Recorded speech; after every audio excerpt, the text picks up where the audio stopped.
Global economy set for weakest half-decade performance in 30 years. When I initially saw this article, it shocked me because it stated something that many of us had been saying for a long period of time, that the global economy was facing significant headwinds. And now you're seeing more and more articles that are coming out in the last couple of months that is acknowledging the obvious. And the problem with this global economic slowdown is the human.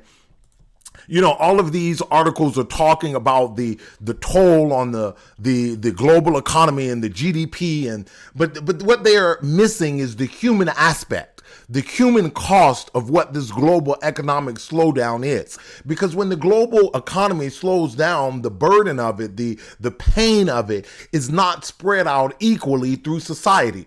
The Davos crowd, as I like to call them, they're going to do just fine. And the reality is, and the problem I have with this global economic crisis that we are engaged in, is that the group that has created the crisis is not the group that is going to bear the brunt of the hardship. The Davos crowds, the elites who have created this global tension, who has led the global scene into conflict, into war, into division, they're going to do just fine. It's the mom and pops, it's the average everyday person who's going to suffer tremendously. They're going to be paying the high mortgage prices, the running up their credit cards, struggling to put food on the table. And now elections are coming up. And everyone's saying we're just doing fine, everything is fine, because they want to get past the elections. And it's elections that are coming up in the West in particular. And the issue is, while they're saying we're doing just fine, what we're going to find as we move closer to elections, as we move beyond the election cycle, is it's going to become more and more evident that we are not only in a global economic crisis, but that we have been lied to as the cause of those global economic headwinds. I want to give you 3 examples of how the global economic system is in crisis. And I'm talking about the system itself, the system by which we are all a part of, by which we earn a living, the system by which we are able to feed our families and to clothe our children and to keep a roof over our head. That system is crumbling ever so slowly right before our eyes. The first of the issues in chapter 1 here is the artificial nature of the slowdown. The global economy is weighed down by war, uncertainty, and instability. Trade chief warns. Wars. We see the wars in the Middle East, and it's these wars are not wars that could have been prevented. That's the key to all of this. The key to the thing is that the wars in the Middle East, this war between the tensions between Iran and Israel, the tensions between really the open conflict between Hamas and Israel, it could have been avoided. But the West had particular interests that they were trying to pursue, and they wanted to pursue those interests regardless of the human toll, the human casualties, regardless of the pressure and the depressed living conditions of the people in the Middle East. They had an economic goal, and that goal was one that benefited the elites, the Davos crowd, as I call them. It benefited them, but for the average person, we gain no benefit from this global policy or this framework that the Davos crowd has pursued in our names. Yes, those of us in the West, we pay for it, but we gain no benefit from it. This Ukraine-Russia war, we know that the Ukraine-Russia war, it has been a tragedy, but the violence was unnecessary.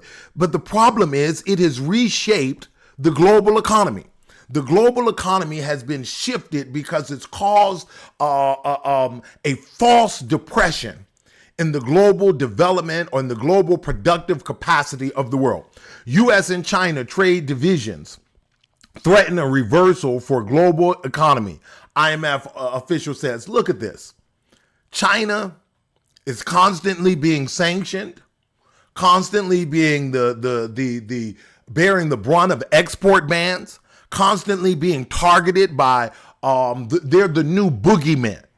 There was a time in the West where the Russia was the boogeyman, and now they've got a new boogeyman. There was a time when you heard the axis of evil. That was Iran, Iraq, and North Korea. But it seems like the military-industrial complex in the West drives it to find and create new enemies. When one enemy is no longer seen as an enemy, now we've got to find another enemy. There's always got to be a boogeyman to justify the aggressive actions, to justify this notion that the people of the world are other than and a threat to what we have. And that's good politics, but it's not good economics. This constant pushing to sanction China, this constant pushing to undermine their economic system rather than engaging, it's one thing.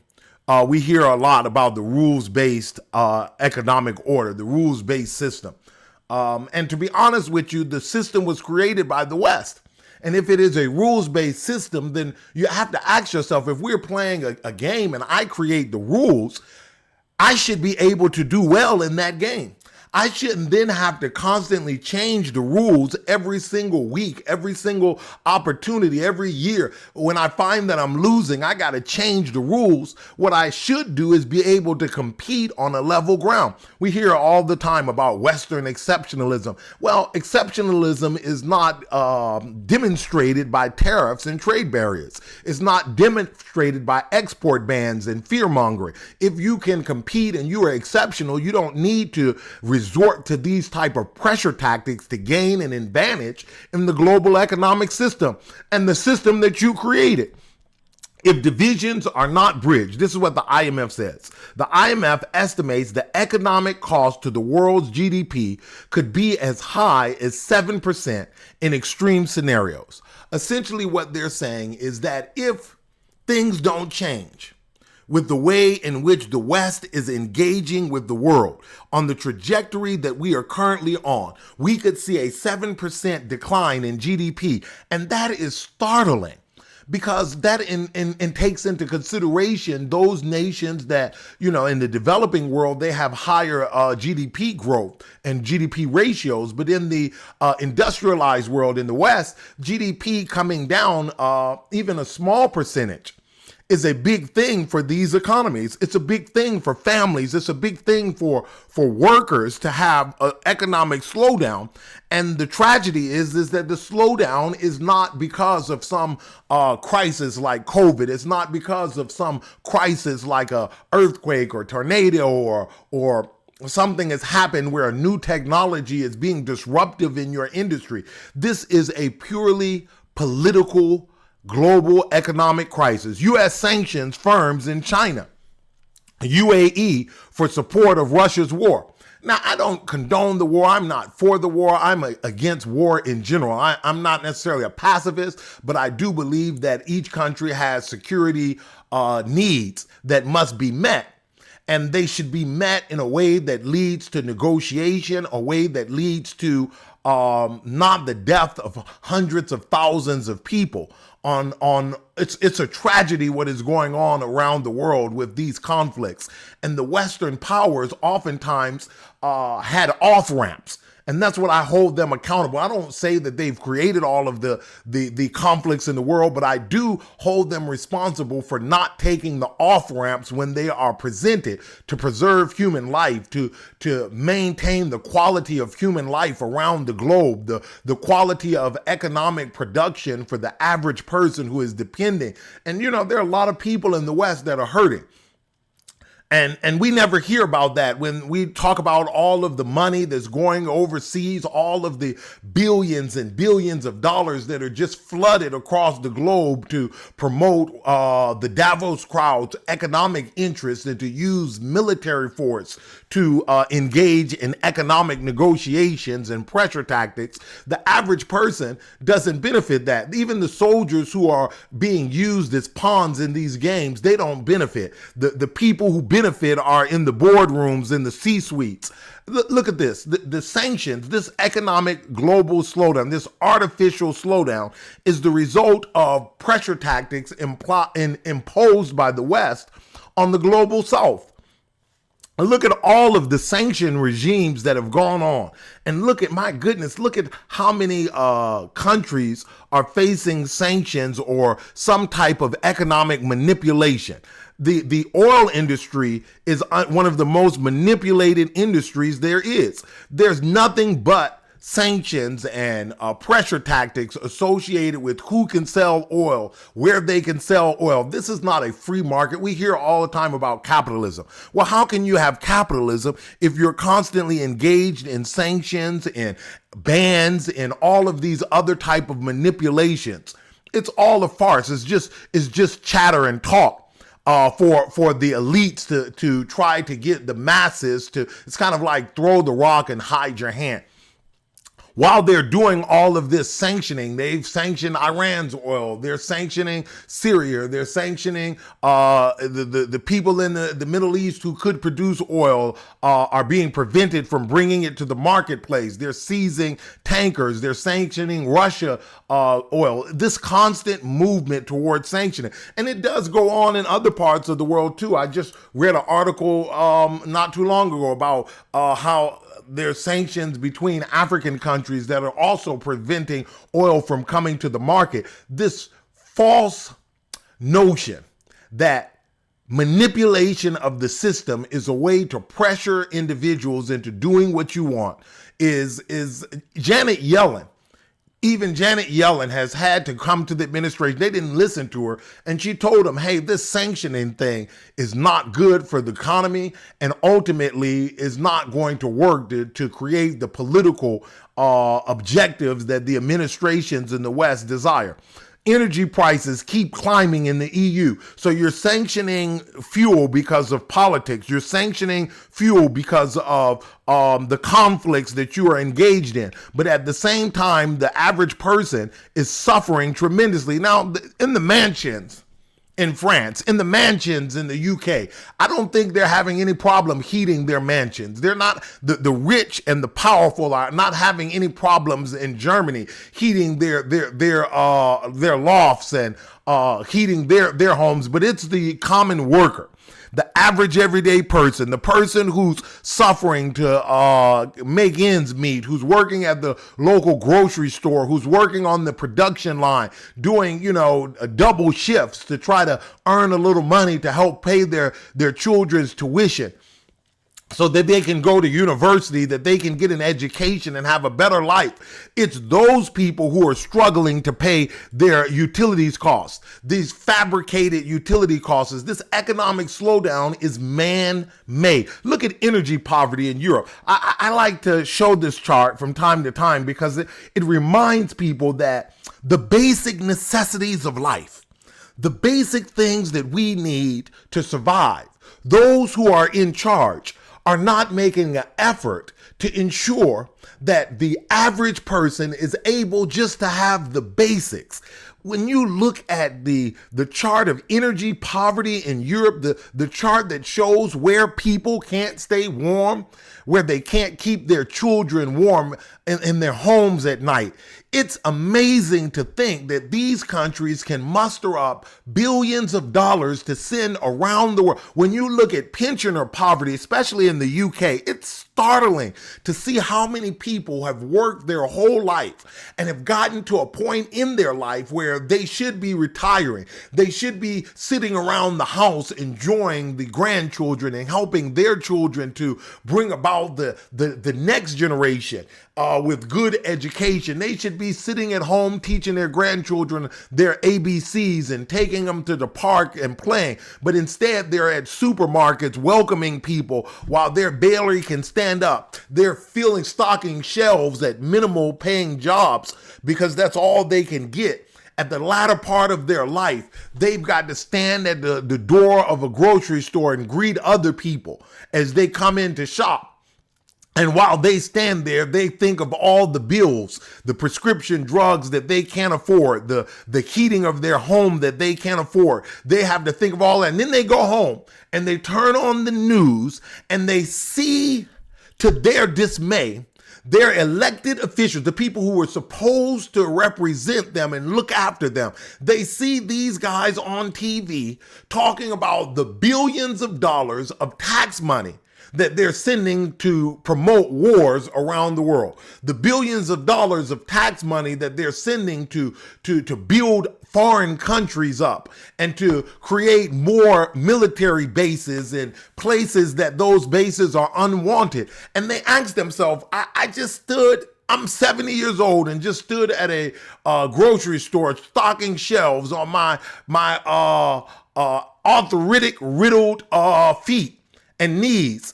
And I have to come home and see that the taxes that they took out of my piddling check, my measly check, they're sending overseas. That angers people. This is an artificial slowdown. And this is, you know, I wonder sometimes, do these people have a heart? Do they have any humanity left in them? When I look at the conditions that so many people are living in, and I hear the elected officials talk about just cockamamie of things that they're spending money on, and none of it has to do with the average person. Europe's economy has stalled, but an interest rate cut will likely have to wait for summer. So the economy is stalling. Inflation is up. Don't believe what they're telling you. Inflation is through the roof. You can go to the places that you used to go. I was just at a restaurant that I eat at. I've eaten at for years. And I ordered me a order of chicken wings like I've done for years. And when the chicken wings came, I looked down and I said, wait a minute. I've got 3 whole chicken wings and a half a chicken wing. The price had gone up, but the what they were offering had gone down. This is shrinkflation.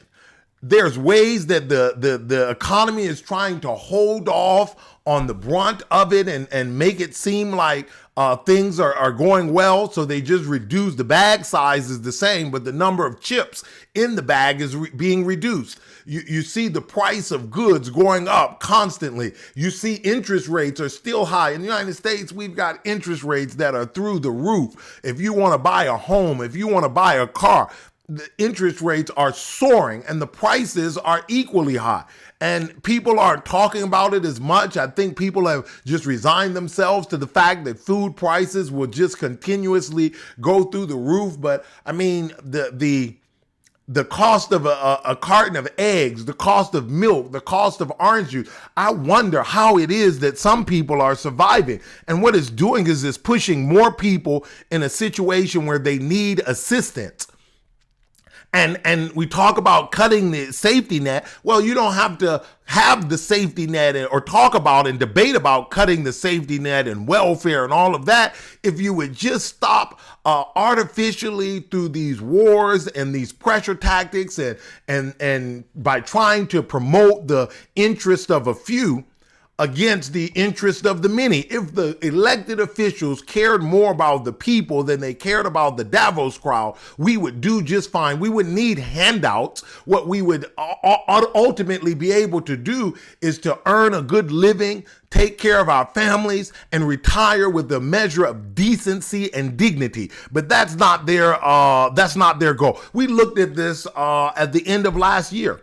We looked and saw that economic growth around the world, when you look at UK's economic growth, when you look at the Eurozone as a whole, its economic growth, then a lot of that is being brought upon by the sanctions regime that the West has imposed really on others, but it has backfired and harmed them specifically. Look at France. All of the money that the French government is sending away, maybe that money would be better spent building roads. Maybe it would be better spent helping the people who are suffering because the government is not growing. The economy is not growing. The government sector is, but the economy as a whole is not growing. This economic crisis that we're in is the result, in my mind, of a move towards decoupling. We're seeing a fragmentation of the global economic system. And it's not just me saying, I like to show these articles so that you know that this is just not my opinion. I see sometimes in the chats and in the comments, people make different comments about, is that true, or is that your opinion, or what do you have to back it up? Well, I like to do in the live stream, I like to show you what's real so that you can see that this is not just my opinion, this is the opinion of many scholars around the world, the liberal international order is slowly coming apart. Its collapse could be sudden and irreversible.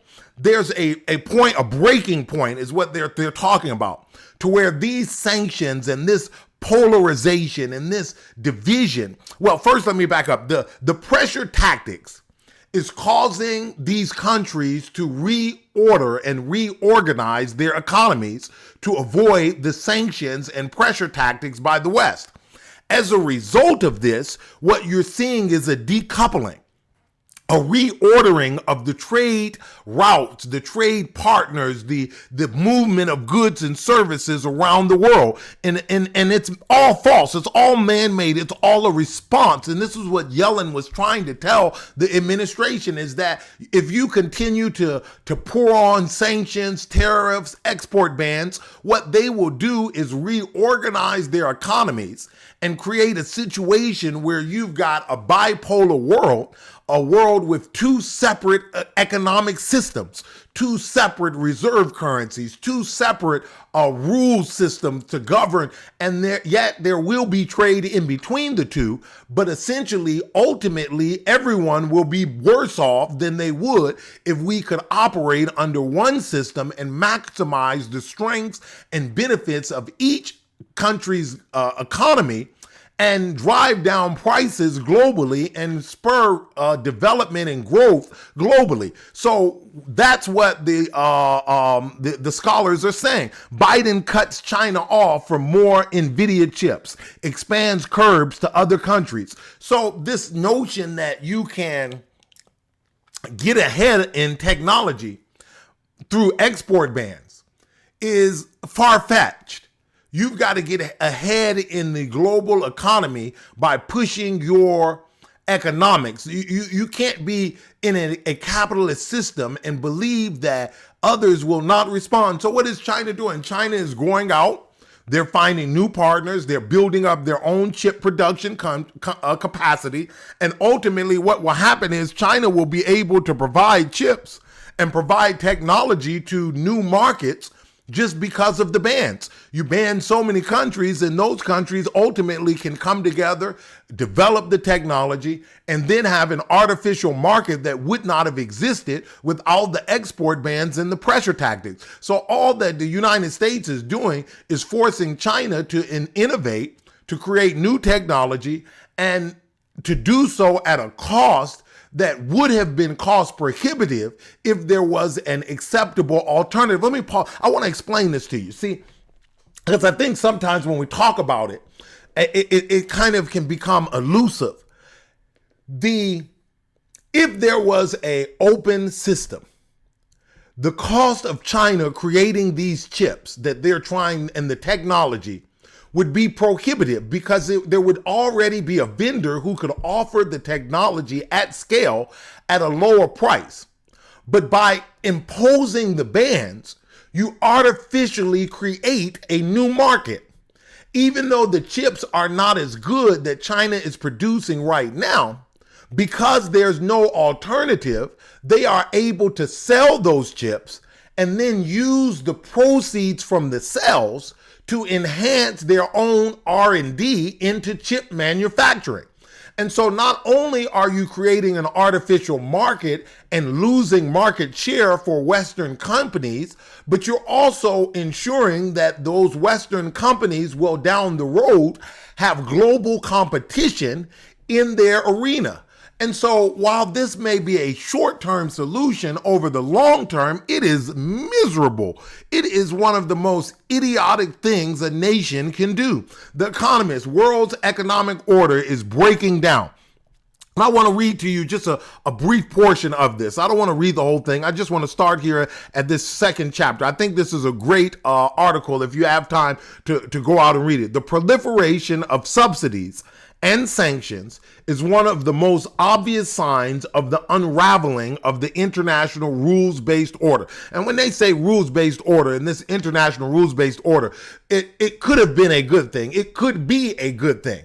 But the manipulation of the system by the West has caused others to try to create counterweights. So if you're going to engage in military pressure to force countries to give you an economic advantage, then we're going to engage in subsidies. If you're going to use coups in Africa to engage in the extraction of resources and to declare that the resources of specific countries are yours and yours alone, then we will engage. And so what you've gotten into is this tit for tat, because the rules weren't followed. It wasn't free market. It wasn't competitive. It wasn't on the same level playing field. And as a result, what's happening is that you get into sanctions and then subsidies and sanctions, export bans, new creation of new platforms. And so it's a never ending cycle. And ultimately, the order itself collapses on itself, as policy wonks like to call it. Institutions like the World Trade Organization were created to remove barriers to the movement of goods and capital, and so foster trade and investment. This process has gone into reverse, while the obstacles multiplying as the rules fray. And so this pressure and this cheating and the response to the cheating is constantly making the rules non-existent. And the enforcement mechanisms of these global entities is really non-irrelevant. Look at the ICC. Look at the criminal courts and the Hague. And they have no true power when it comes to large countries of enforcing anything. It has to be done through the consensus of the whole. This unhappy regression, call it deglobalization, for want of a better term, is beginning to become visible in the economic data as investors reprice assets and redirect capital in a less integrated world. Ultimately, what they're saying is that the global order and this global system is collapsing under the pressure of constant cheating, constant manipulation, to the point where the rules-based order is non-existent.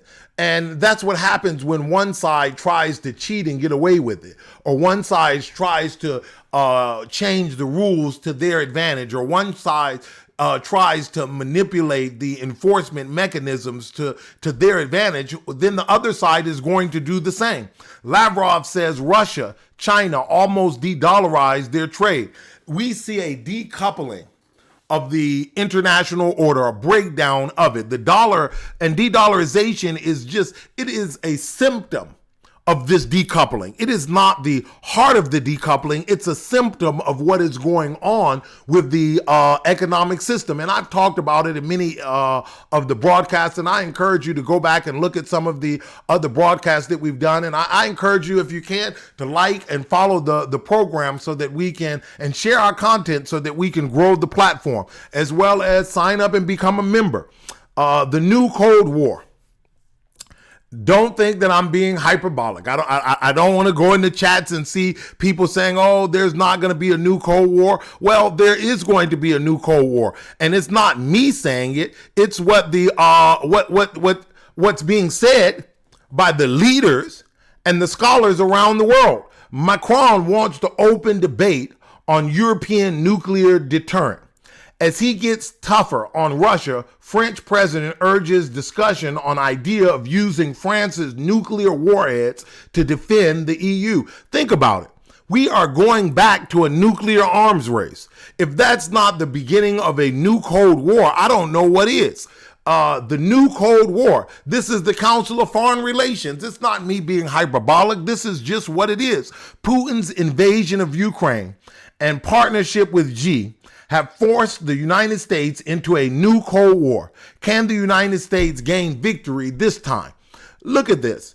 And I want to look at what they're saying in the Council of Foreign Relations. Consider the Putin-Xi Jinping joint statement made on February 4th. The new interstate relations between Russia and China are superior to political and military alliances of the Cold War era. Friendship between the two states has no limits. There are no forbidden areas of cooperation. This is a clear announcement of a new alliance meant to go beyond the Cold War, in part by creating a partnership that will